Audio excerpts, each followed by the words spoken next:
भारतीय नव संवत जो भारत का वर्ष है, नया वर्ष, क्योंकि जैसा मैंने कहा कि गीता तीसरे अध्याय के 35वें श्लोक से हमने ये आज शब्द लिया था, श्रेयान स्वधर्मो विगुण है। चाहे विगुणों से रहित है परंतु अपना धर्म श्रेष्ठ है। हालांकि ये यहाँ पर स्वधर्म की परिभाषा और है, परंतु मेरा ये मानना है कि स्व, चाहे वो स्वराज हो, चाहे स्वराष्ट्र हो, चाहे स्वधर्म हो, वो सब चीजें दूसरों के बनस्पत हमेशा अच्छी होती हैं। और यहाँ अच्छी से अभिप्राय नहीं है। यहाँ जो हम चर्चा कर रहे हैं भारतीय नव संवत की, वो वैज्ञानिक भी है, वो व्यवहारिक भी है, वो प्राकृतिक भी है, और वो सृष्टि के बदलाव के नियम को भी हमें दर्शाता है।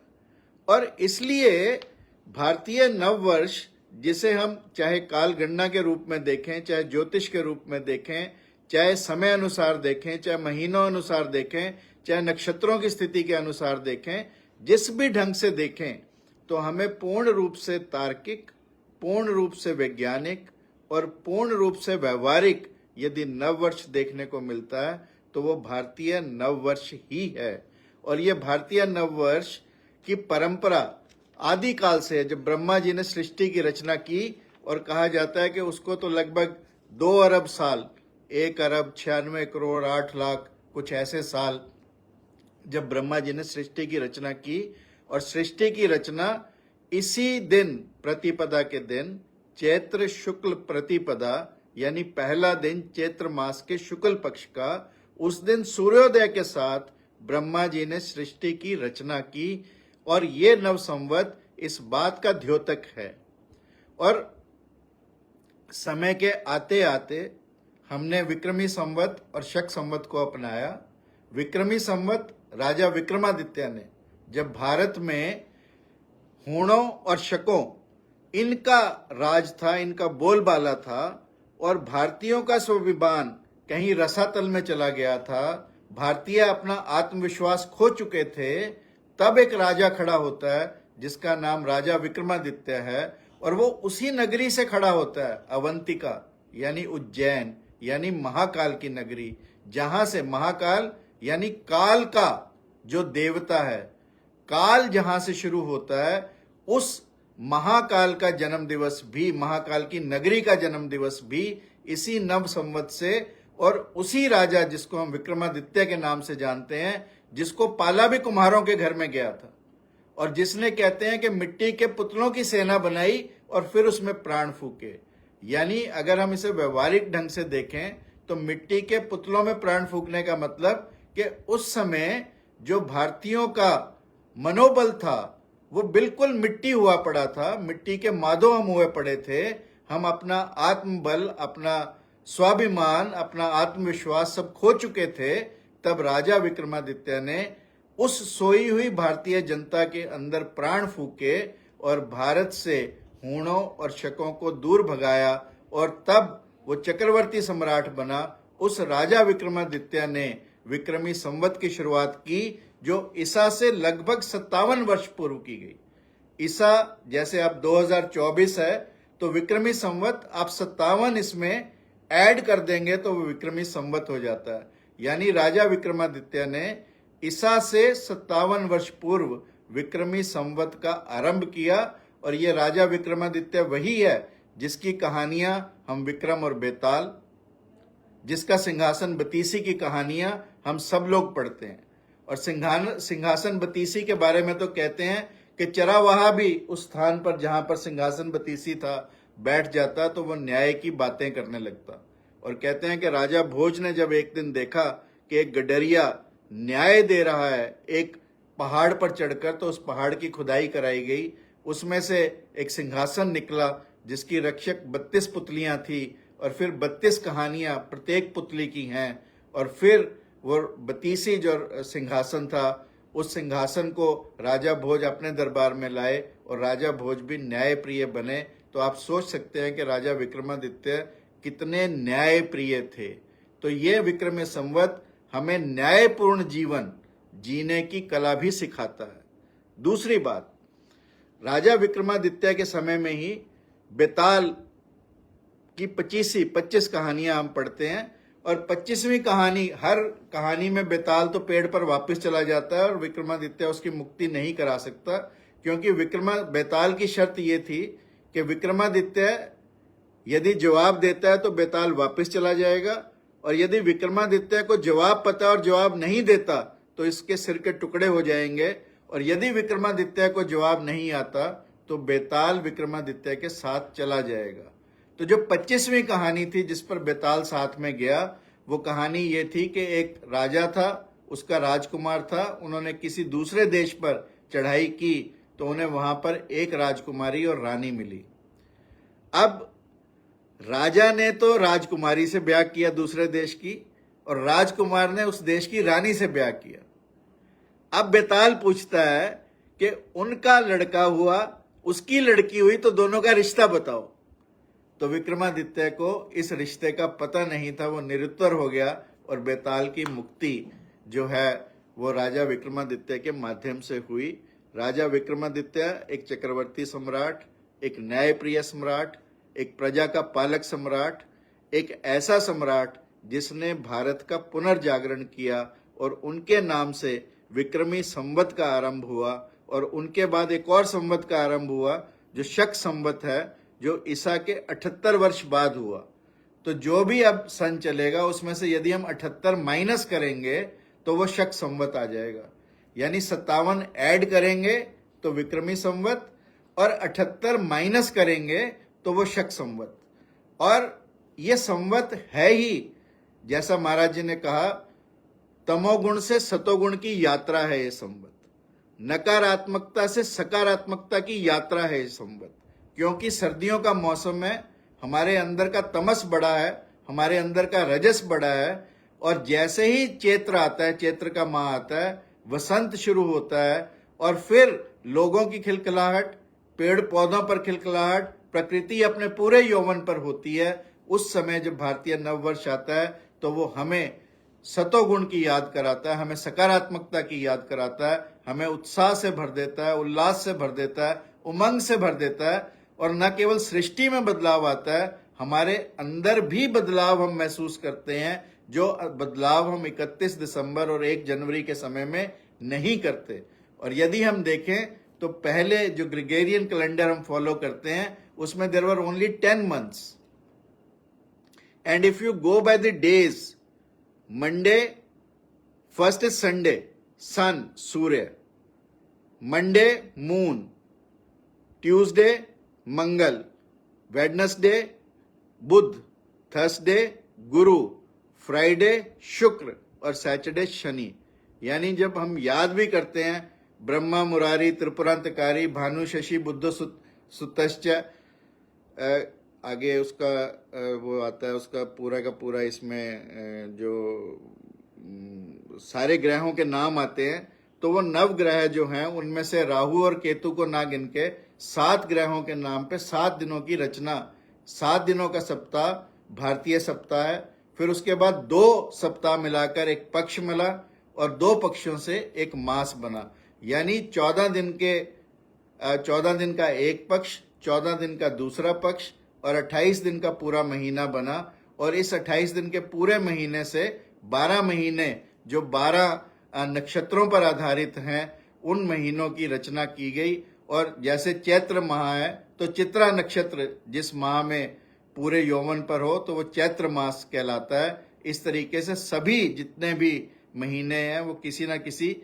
नक्षत्र के ऊपर हैं। तो ये पूरा ज्योतिष शास्त्र के अनुसार, काल गणना के अनुसार, सभी तरह से इनकी वैज्ञानिक गणना पूर्ण होती है। और यदि हम ब्रह्मा जी के काल के हिसाब से भी इसकी गणना करें, भारतीय काल के हिसाब से, तो भी ये सटीक बैठता है। और इसी वजह से हम इसे जो भारतीय नव संवत है उसका महत्व भारत में है। और केवल आवश्यकता नई पीढ़ी को ये बताने की है कि तार्किक हम भी उतने ही थे जितना वेस्ट, यानी जितना पश्चिमी लोग थे, हम कहीं ना कहीं उनसे ज्यादा वैज्ञानिक थे, ज्यादा तार्किक थे। We were more scientific, till 16th century जब गैलीलियो ने ये कहा कि earth revolves around the sun, because the church was saying that sun revolves around the अर्थ.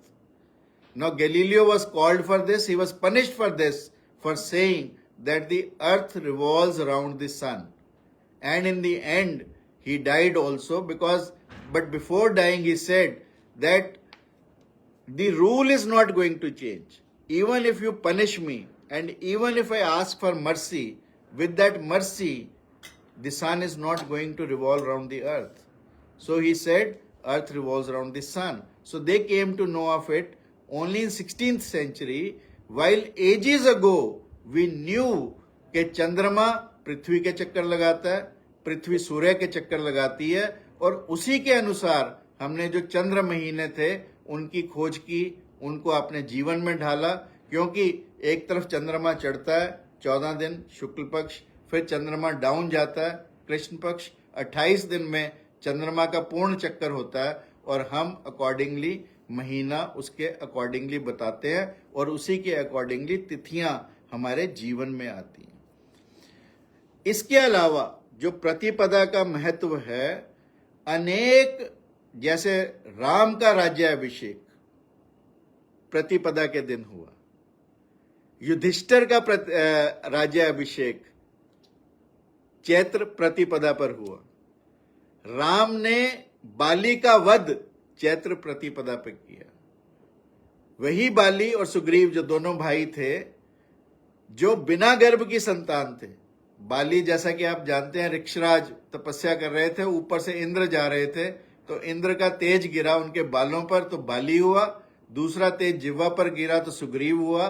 और बाली और सुग्रीव, क्योंकि दोनों भाई आपस में लड़ चुके थे, बाली ने सुग्रीव की पत्नी को रख लिया था, राम जी ने आकर छिपकर बाली का वध किया. वो कथा लंबी है, परंतु राम जी ने बाली का वध यानी अधर्म का वध भी इसी दिन किया था, जो चैत्र शुक्ल प्रतिपदा जिस दिन थी, उसी दिन बाली का वध हुआ. राम जब रावण को, यानी धर्म जब अधर्म को जीत कर आया, तो तब भी राम का राज्याभिषेक इसी प्रतिपदा के दिन हुआ. युधिष्ठिर जब पांडवों ने कौरवों को हरा दिया, पराजित किया, यानी फिर धर्म की अधर्म पर जीत हुई, तब युधिष्ठिर का राज्याभिषेक भी चैत्र प्रतिपदा के दिन हुआ. और सबसे महत्वपूर्ण बात सिखों से संबंधित कि गुरु अंगद देव, जो भाई लैना से अंगद बने, जो बिल्कुल ठेठ एक देसी से आदमी, जो बिल्कुल अनपढ़ व्यक्ति, सिर्फ परमात्मा गुरु नानक देव की शरण में आए, गुरु नानक देव की इतनी भक्ति की कि उनके बेटे भी उनसे ईर्ष्या करने लगे, और गुरु नानक जी के वचनों को कभी नहीं ठुकराया. और अनेकों परीक्षाएं गुरु नानक जी ने अंगद की ली, लहना की ली, तब उसे अंग लगाया और वो अंगद कहलाए. जैसे कहा जाता है कि एक दिन लोटा कीचड़ में डाल दिया और फिर अपने बच्चों को कहा कि ये लोटा निकालो. दोनों बच्चों ने नहीं निकाला, लड़कों ने, परंतु लहना ने निकाला.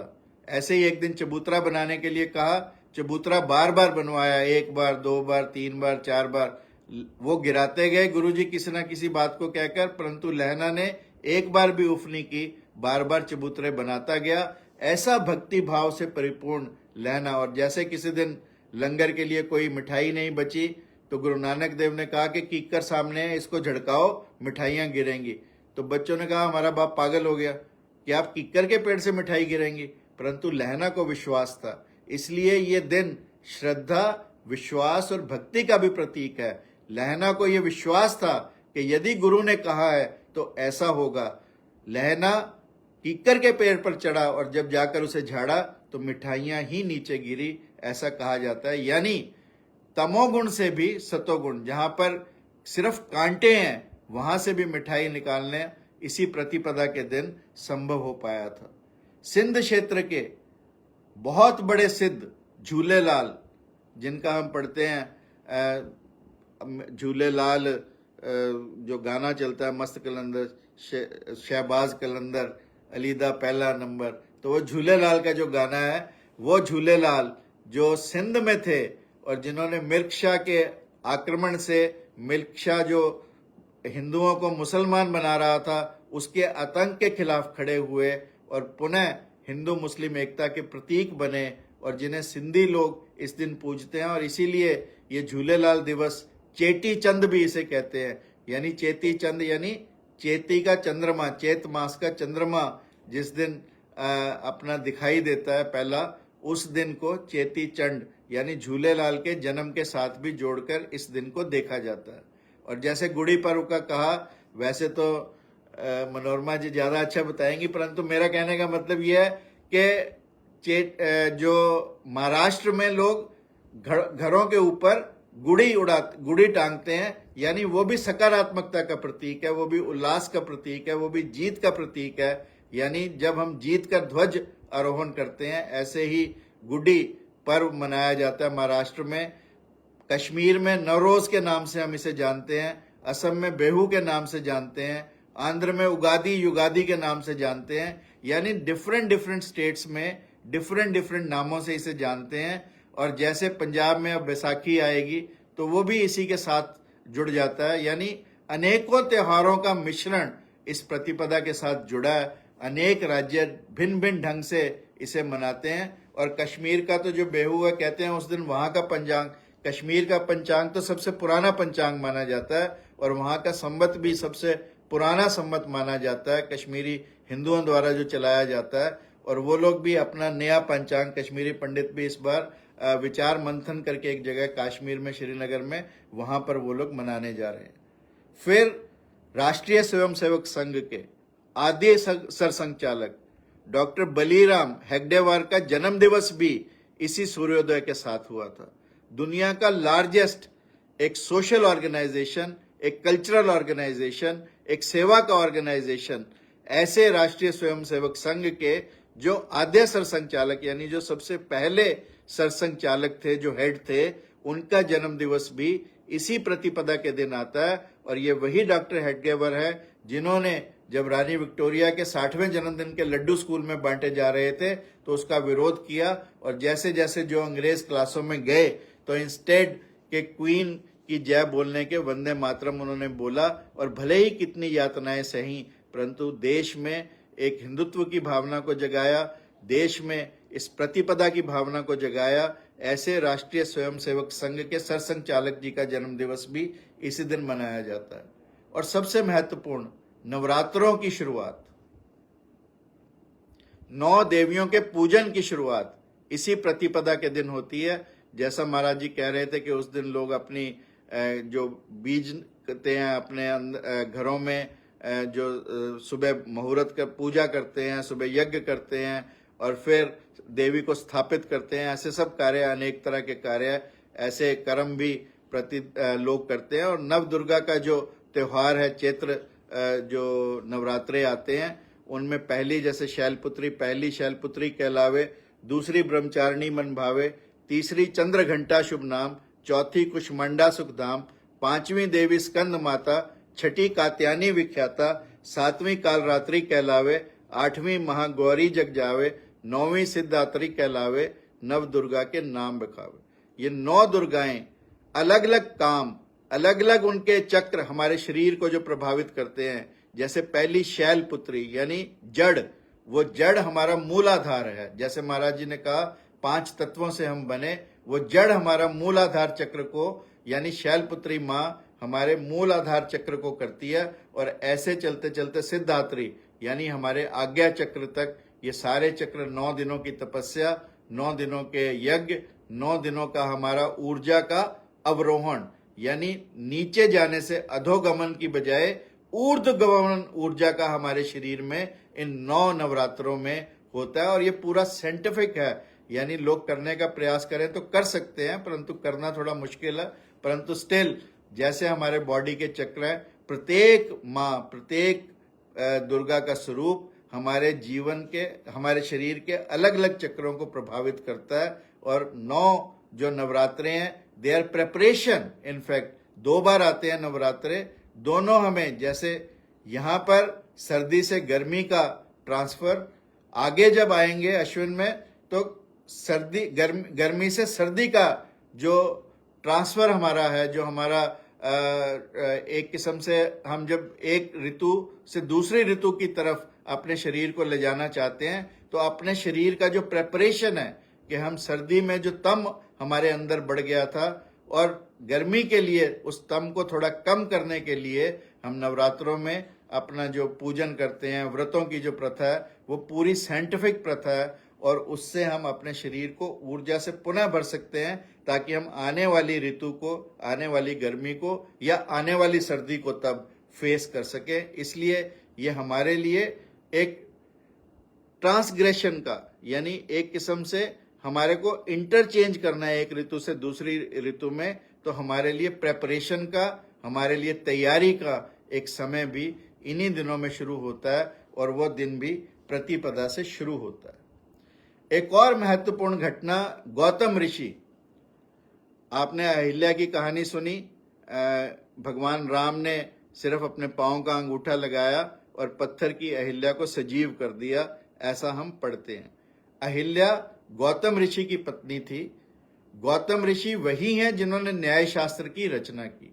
यदि आज पूरी दुनिया में न्याय को माना जाता है तो न्याय शास्त्र उसका आदि ग्रंथ है जो गौतम ऋषि द्वारा लिखा गया। उन गौतम ऋषि का जन्म भी इसी दिन चैत्र शुक्ल प्रतिपदा के दिन हुआ और यही गौतम ऋषि हैं जिनके पुत्र थे शरधान, और जिस शरधान से कृप और कृपि, जो कृपाचार्य और कृपि जो कौरवों और पांडवों के गुरु भी थे और द्रोणाचार्य के साथ थे और जिनको हम चिरंजीवियों में भी गिनते हैं, अश्वत्थामा बलि व्यासो हनुमान च विभीषण कृपा परशुरामस्य सप्तेत चिरजीवन, यानी वो कृपाचार्य जो कौरवों की तरफ से लड़े परंतु वो भी चिरंजीवी हैं। ऐसे कृपाचार्य भी इनके पौत्र हैं गौतम ऋषि के। ऐसे गौतम ऋषि का जन्म दिवस भी इसी दिन मनाया जाता है।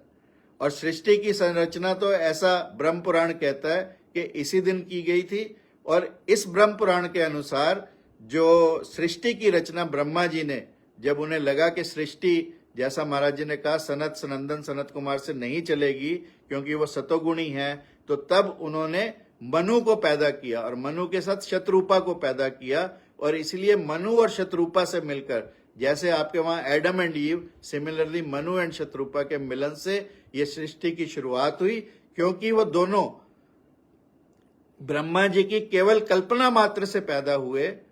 उनको इसीलिए उनका मानस पुत्र भी कहा जाता है, उनकी कल्पना से पैदा हुए। तो इसलिए कर्मों का उसमें कोई विधान नहीं आता कि पहले कर्म क्या थे, क्योंकि पैदा ही ब्रह्मा जी ने अपने संकल्प से उन्हें किया और अपने मानस यानी मन के संकल्प से उन्हें पैदा किया। ऐसा सृष्टि की रचना आगे ब्रह्मा जी ने जो की वो इसी दिन प्रतिपदा के दिन की गई। फिर सबसे महत्वपूर्ण बात, आर्य समाज।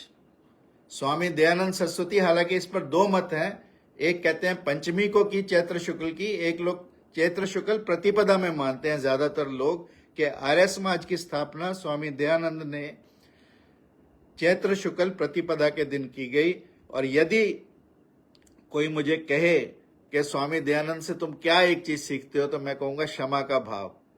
स्वामी दयानंद ने, जिस रसोइये ने उन्हें जहर दिया, उसे अपने पास बुलाकर पैसे देकर कहा कि तू सुबह होने से पहले निकल जा, नहीं तो मेरे भक्त तुझे मार देंगे। ऐसे क्षमा के भाव से परिपूर्ण स्वामी दयानंद, उनके इतने कॉन्ट्रीब्यूशन हैं, but one contribution which I will like to share with you is के उनका क्षमा का भाव। इसलिए प्रतिपदा हमें प्रेरित करती है कि हम अपने अंदर क्षमा का भाव पैदा करें। आप देखें, सभी लोग जिनका इस दिन जन्म हुआ वो हमें कोई ना कोई प्रेरणा देते हैं। राम हमें मर्यादाओं की प्रेरणा देते हैं, झूलेलाल हमें संघर्ष की प्रेरणा देते हैं, डॉक्टर हेगडेवार हमें हिंदुत्व की प्रेरणा देते हैं, गौतम ऋषि हमें न्याय की प्रेरणा देते हैं, स्वामी दयानंद हमें आर्य होने की तो प्रेरणा देते ही हैं, परंतु साथ साथ हमें क्षमा का भाव जो ऐसा हमें सीखने को मिलता है, ये बहुत कम लोगों में होता है। और ऐसा क्षमा का भाव इस दिन, यदि स्वामी दयानंद ने आर्य समाज की स्थापना की तो उनको भी कोटि कोटि नमन। महाकाल की नगरी का जन्म दिवस भी इसी दिन मनाया जाता है। और क्योंकि महाकाल की नगरी उज्जैनी, हमने सप्तपुरियां अपने पुराणों में गिनी, अयोध्या, मथुरा, माया, काशी, काची, अवंतिका, यानी अयोध्या, मथुरा, माया यानी हरिद्वार, अयोध्या, मथुरा, माया, काशी, काशी यानी बनारस, कांचीपुरम, अवंतिका यानी उज्जैन। ये जो है साथ में द्वारावती, द्वारका, ये 7 मोक्षदायिका पुरी हैं, जहां पर जाकर व्यक्ति को मोक्ष मिलता है। ऐसी 7 मोक्षदायिनी पुरियां, उनमें से एक उज्जैन, जहां से शुरू हुई, जहां का राजा विक्रमादित्य, जहां से शुरू हुई इस विक्रमी संवत की प्रक्रिया। और इस विक्रमी संवत को हम 9 अप्रैल को, यानी 9 अप्रैल आपके वहां जो भी समय होगा, प्रतिपदा सूर्योदय से प्रतिपदा शुरू होगी और उस दिन से भारतीय नववर्ष की शुरुआत होगी, उस दिन से हिंदू नववर्ष की शुरुआत होगी। और मैंने इसीलिए कहा था श्रेयान सब धर्मों गुण, अपना धर्म विगुण होने के बावजूद उसमें कुछ अवगुण भी हो तो भी अच्छा है। पर धर्मात् अनुष्ठितात स्वधर्मे निधनम श्रेय, अपने धर्म में निधन, यदि व्यक्ति गरीब भी है, व्यक्ति दीन भी है तो भी अच्छा है। पर धर्मो भयावह, यदि पर धर्म जो है वो उससे तो बहुत अच्छा अपना धर्म है। इसलिए हम पाश्चात्य संस्कृति को तो अपनाएं, परंतु अपनी संस्कृति को ना भूलें। अपनी संस्कृति की जड़ें हमारी हों और उसके बाद हम उड़ान कहीं भी भरें, देन इट इज यूजफुल। और आप लोग वेस्ट में रहकर भी ईस्ट की अपनी जो जड़ों को मजबूत किए हैं, चाहे वो इस वेबिनार के माध्यम से करते हैं, चाहे आप वहां पर अपने मंदिरों को सजीव रखे हैं, अपनी परंपराओं को सजीव रखे हैं, अपनी संस्कृति को आप लोगों ने सजीव रखा है, अपनी सभ्यता को सजीव रखा है। आप सब लोग बधाई के पात्र हैं, क्योंकि विदेश की धरती पर यदि जड़ें देश की हैं तो आप हमेशा ऊंची उड़ान भर सकते हैं। और यही इस प्रतिपदा का संदेश है कि आज की युवा पीढ़ी भले ही कहीं जाए, भले ही पूरी दुनिया में कहीं जाए, कहीं काम करे, परंतु अपनी जड़ें यदि अपने संस्कारों में रखेगी तो निश्चित रूप से, क्योंकि हमारे संस्कारों का हनन हुआ, एक लंबी प्रक्रिया है, 2000 साल की गुलामी है, जिसके अंदर हमारे संस्कारों पर प्रहार किया गया। और जब जड़ें काटी जाती हैं तो पेड़ कभी ऊंचा नहीं उठता। और इसीलिए स्वामी विवेकानंद जैसे लोग जब 1893 में आए तो उन लोगों ने यही पाठ पढ़ाया। स्वामी विवेकानंद से किसी ने पूछा, चेन्नई की प्रेस कॉन्फ्रेंस में पूछा गया कि स्वामी जी आप नेतृत्व क्यों नहीं करते इस देश का? तो स्वामी जी ने कहा मैं नेतृत्व कर सकता हूं और मैं अगले दिन ही इस देश को आजाद करा सकता हूं, इतनी क्षमता है मेरे में, परंतु मैं करूंगा नहीं, क्योंकि अगर आजादी इस सूरत में भारतीयों को मिल भी गई, जब उनका मनोबल बिल्कुल डाउन स्तर पर है, उनका आत्मिक बल बिल्कुल डाउन स्तर पर है, ऐसे में यदि उन्हें आजादी मिल भी गई तो वो आजादी को संभाल नहीं पाएंगे। पहले हमें उन्हें तैयार करना है, उनके मनोबल को बढ़ाना है, उनके आत्मविश्वास को बढ़ाना है, उनके स्वाभिमान को बढ़ाना है। और यदि हम ऐसा कर पाए तभी उस आजादी का मूल्य होगा। और उसी के अनुसार उन्होंने ये एक भविष्यवाणी की थी कि भारत 1897 में उन्होंने कहा था कि 50 साल के बाद भारत आजाद होगा, और भारत एग्जैक्टली 50 साल बाद 1947 में आजाद हुआ। और जब आजादी से लेकर अब तक 75 साल का भारत का सफर दुनिया के लिए को अचंभित करने वाला सफर है। और भारत जिस स्थितियों में आज है आप सब जानते हैं, भारत की आर्थिक उन्नति, भारत की सामाजिक उन्नति, भारत की राजनीतिक उन्नति, भारत की सांस्कृतिक उन्नति, और जो महाराज जी कार्य कर रहे हैं भारत की गीता के संदेश को पूरी दुनिया में फैलाने का, वो भी हमारे लिए उतना ही महत्वपूर्ण है जितना कि बाकी संस्कार हमारे लिए। और इसलिए गीता के माध्यम से हम सब जुड़े हैं। आप सब बधाई के पात्र हैं। आप सब लोगों को अग्रिम बधाई चैत्र शुक्ल प्रतिपदा की, भारतीय नव संवत की। और भारतीय नव संवत आप सबके लिए शुभ हो, आप सबके लिए मंगलमय हो। इस बार ध्यान देने की बात यह है कि इस संवत का नाम क्रोधी है, इसलिए जो क्रोध वाले लोग हैं वो अपना ध्यान रखें। और इसका राजा भी मंगल है और जो इसका मंत्री है वो शनि है, इसलिए ये उथल पुथल होने वाला संवत, परंतु हम अपने मन की उथल पुथल को गीता के माध्यम से एक लेवल पर रखें, समता में रखें, उसको एक भाव में रखें, तो निश्चित रूप से हमें हिलाने वाला, चाहे भले ही ये क्रोधी संवत हो, हमारे अंदर क्रोध पैदा नहीं होने देगा, हमारे अंदर क्षमा के भाव को, न्याय के भाव को बनाए रखेगा। इन्हीं शब्दों के साथ आपने मुझे इतने ध्यान से सुना। आप सबके भीतर बैठे परमात्मा को प्रणाम करता हूं और अपनी वाणी को विराम देता हूं। जय श्री कृष्ण। जय Shri Krishna. Thank you so much.